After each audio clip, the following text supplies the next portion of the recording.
Section 1. You will hear two teachers, Andrew and Katie, discussing the coming excursion of their language class. First, you have some time to look at questions 1 to 6. You will see that there is an example that has been done for you. On this occasion only, the conversation relating to this will be played first. Well, we have this school excursion plan, but when exactly is it? Is it this Tuesday or Wednesday? Well, it can't be Tuesday with the English tests taking place. Ah, right, not Tuesday but Wednesday. That's right, all day Wednesday, taking a bus outside the city. The excursion is on Wednesday, so Wednesday has been written in the space. Now we shall begin. You should answer the questions as you listen, because you will not hear the recording a second time. Listen carefully and answer questions 1 to 6. Well, we have this school excursion plan, but when exactly is it? Is it this Tuesday or Wednesday? Well, it can't be Tuesday with the English tests taking place. Ah, right, not Tuesday but Wednesday. That's right, all day Wednesday, taking a bus outside the city. And where are we going? Last month we went to Arthur Island, so this time we're going to the animal park. Arthur Island was okay, but it was too cold. Let's hope the weather for this week's excursion is better. I don't suppose animals care about bad weather, but I certainly do. Have you heard the forecast? Yes, and it's not too bad. Basically, they're saying Monday will be sunny. Good. But then the weather will change. Not so good. Yes. Tuesday we'll have some showers, but by Wednesday, the day of our excursion, it will be, well, their words are cold and cloudy. Cold and cloudy. Well, as long as it isn't wet and rainy, I'm happy enough. We won't need umbrellas, just warm clothing. And what time will we get there? Let's see, the bus picks us up at 8:30 a.m. and then it's an hour and a half on the road, so we arrive at 10 a.m. Sorry, with the 15-minute break, that will actually be 10:15 a.m. That's early enough. Then all our students can see the animals, have their fun, and do whatever they want to do. Well, one fun event planned that day is Birds of Prey. What's that? That's when they bring out several birds of prey, eagles, falcons, kites, those sorts of birds, and throw pieces of meat into the air, and the birds swoop down and eat them. It's quite impressive. Sounds great. Birds of prey. Are there any other activities? There's a catered lunch at the park restaurant. We've already paid for that. And in the afternoon there's... Well, I had a choice between the reptile display and the koala handling. In the reptile display, the students can handle live pythons and various other snakes. Surely they'd rather hold koalas. I'm sure, but the koalas can't be handled unless the weather's sunny, and given the forecast, I thought it better to choose the reptile display. That's a shame. These Asian students would love the koala handling. Yes, I know, but we can't control the weather. And then we get back. What time will that be? We leave the park at 4:30, but then we face traffic, so we won't get back until well after 6 p.m. It will most likely be 6:30, but that's better than the last trip. We didn't get home until 8:30 that time. Yes, that was a bit too late, wasn't it? Before you hear the rest of the conversation, you have some time to look at questions 7 to 10. Now listen and answer questions 7 to 10. Andrew, I understand you've been doing some research regarding the breakdown by nationality of our student body. That must have produced some interesting results. You're right. I got some statistics from head office. I would imagine that most of our students are either Japanese or Chinese. You imagine right. But it's the Chinese who constitute the majority, but only just. I had thought Koreans might be second, but it's actually the Japanese, quite close behind. It's somewhat surprising, but obviously all those study tours that our university markets in Japan are bringing in students. What's the breakdown exactly? Japanese are a quarter of the whole, which is considerable. Last year they were only 16%, so that market has grown nicely. The only other proportions of some weight are the Indonesians and Koreans, about the same. Indonesians at 15% and the Koreans are a little higher, not like last year when they were less than 10%. I thought we'd have more Indonesians than Koreans. Well, as I said, they're about the same. Just like the Saudi and Thai student numbers, almost the same also, both just under 10. Which one is bigger? Thai students number just a fraction more. As for the other nationalities, collectively they're only 3%, so it wasn't worth giving each of them a separate category. I just grouped them under other.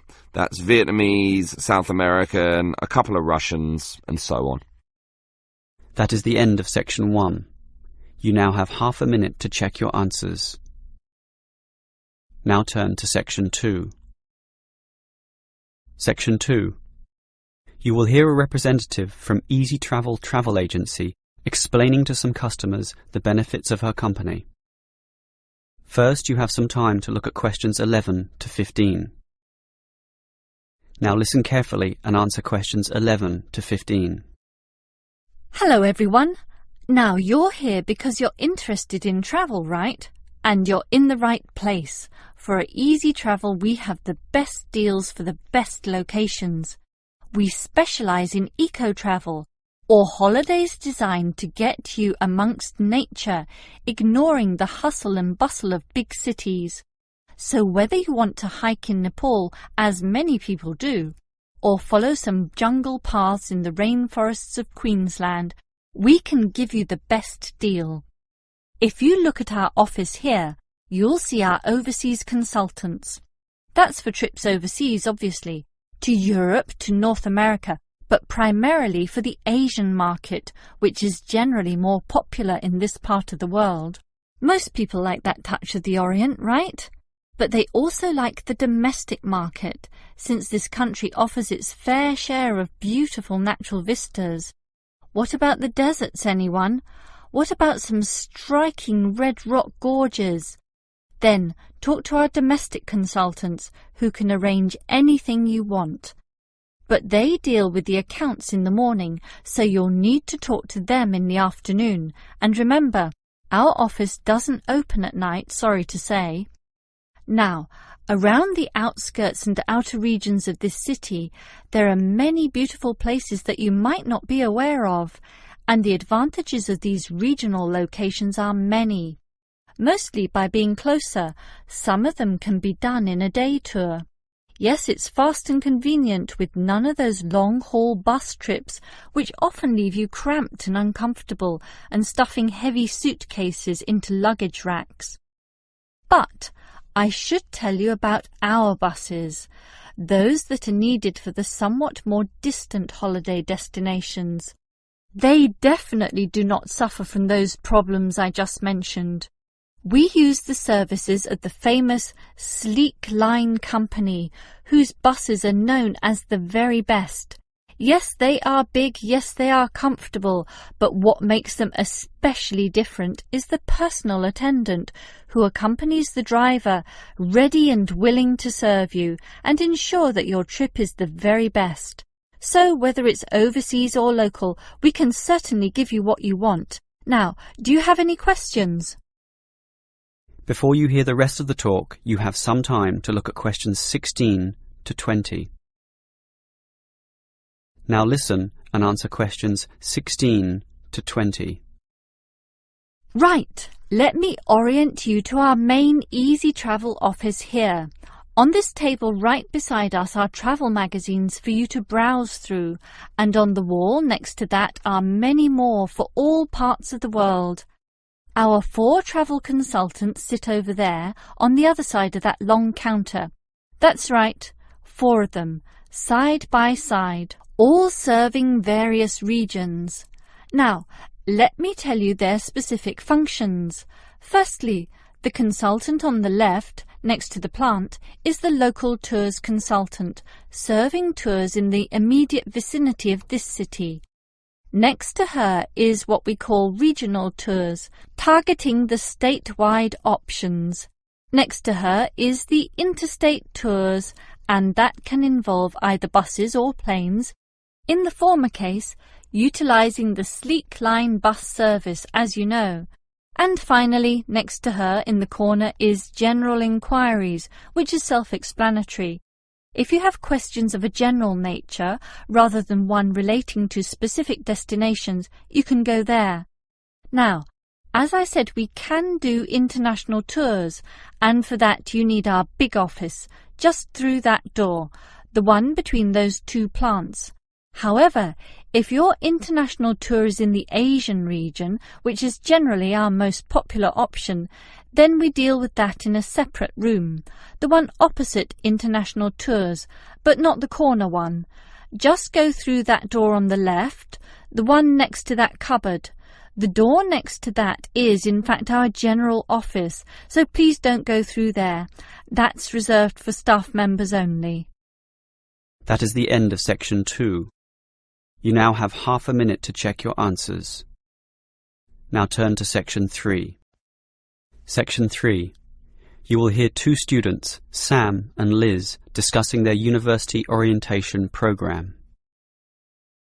First, you have some time to look at questions 21 to 24. Now listen carefully and answer questions 21 to 24. Hi Liz, how do you feel about starting university here? A little bit nervous, but I'm confident I can handle it. This orientation program seems like it will help us a lot. Sure. I'm looking at the timetable here myself. It seems that there are choices available. I can see. So, what are you going to do Monday afternoon?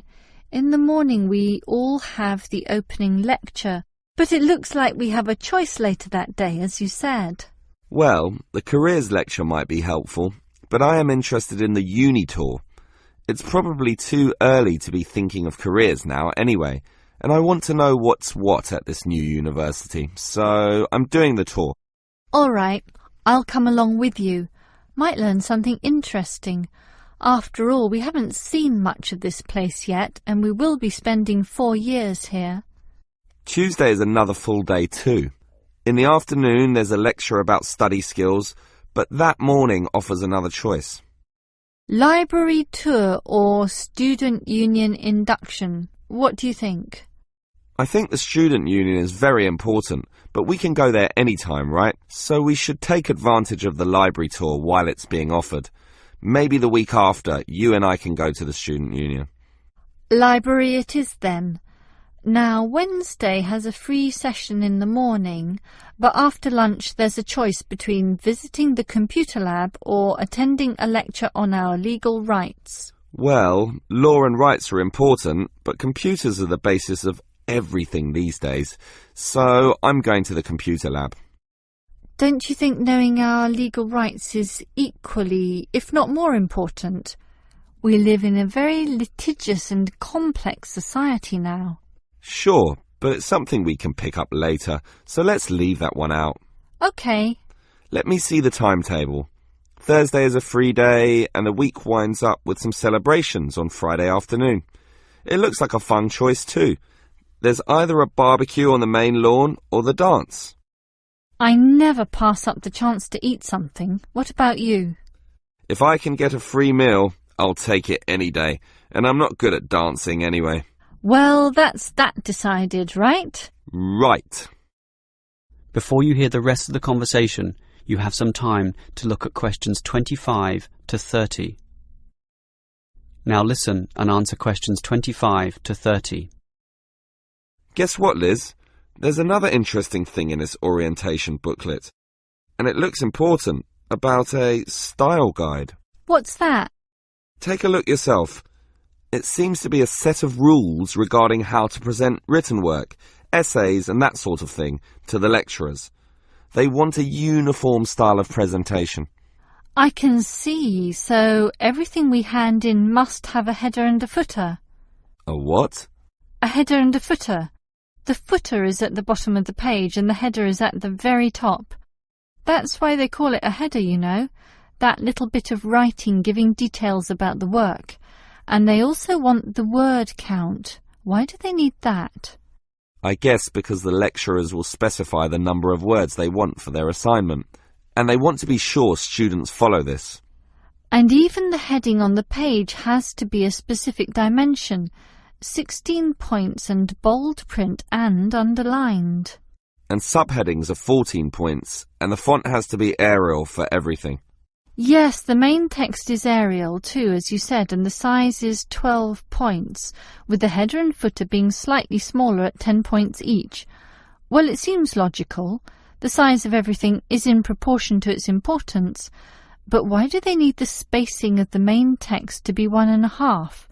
The header and footer are different. They're only single-spaced. Probably to allow the teacher to insert comments or corrections, or just to make it all more readable, I suppose. And we need wide margins on the left, right, top and bottom, probably for the same reason. Lots of space to allow the addition of comments. That's a bit scary, actually. It seems to assume we will be making mistakes. And look what they want in the header and footer. The header has the name of the work. Not the name of the teacher? No, the work, but surely the teacher's name must go somewhere. Ah, here it is. It goes in the footer. OK, I'd say this is all logical.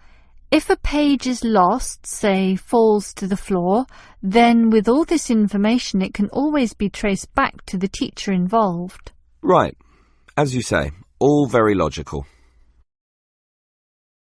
That is the end of section 3. You now have half a minute to check your answers. Now turn to section 4. Section 4.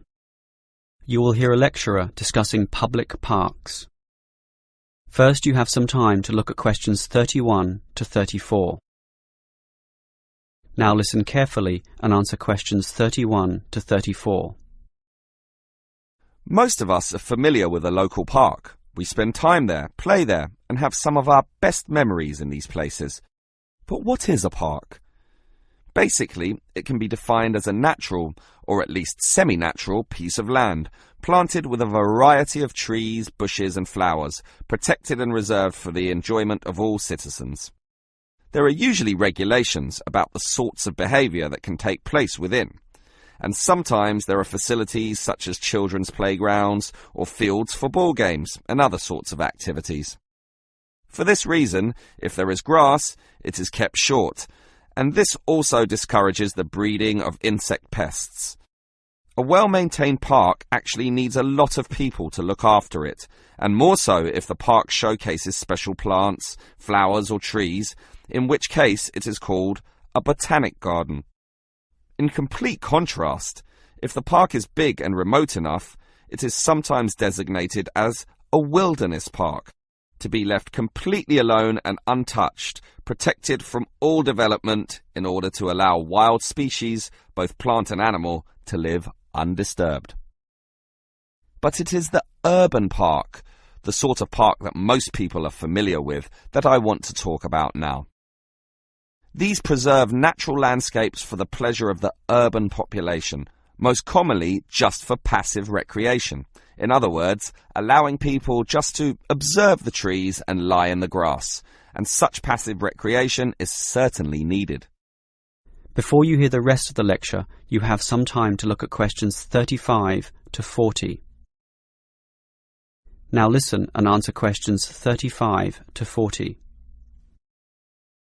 Continuing on the subject of parks, it might surprise you to know that once there were none.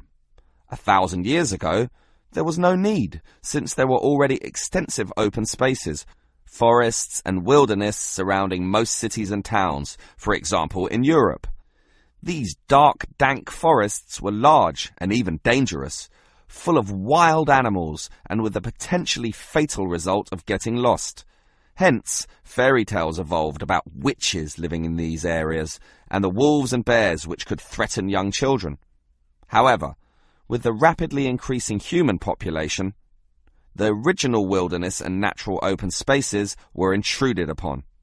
Forests were cut down as population spread, and with them, urban pollution and further deforestation. But it was only with the advent of the Industrial Revolution that people realized natural areas needed to be preserved to give the populace access to the sort of nature that was fast disappearing due to the uncontrolled development and demand for resources. The first park expressly designed for that purpose is usually considered to be Prince's Park in Liverpool. This was in 1841 on land donated to the public by a rich iron merchant. With such a generous donation, worth about £50,000, the council decided to invest £5,000 of its own money in making it look good. Consequently, they hired a landscape designer, Joseph Paxton, who designed twisting turning pathways among shade-giving trees, all based around a central lake. In many ways, it became the prototype for all later large parks, including the famous Central Park in New York. But if we were to pick the park that most people are familiar with, it would be the much smaller neighborhood park. These can be tiny, but by being in the midst of extensive development and dense populations, they are increasingly seen as a refuge where one can get a glimpse of true nature. Many psychologists now maintain that this glimpse is necessary, for ultimately, as a species, we have an innate affinity for nature, and the concrete urban zoo clashes with our inner being. This has seen the rejuvenation of many urban parks that were once left to decay, for example, in New York or London, and indeed some cities such as Melbourne are known all over the world for their abundance of carefully maintained parks, including a world-famous botanic garden. That is the end of section 4. You now have half a minute to check your answers. That is the end of the listening test. In the IELTS test, you would now have 10 minutes to transfer your answers to the answer sheet.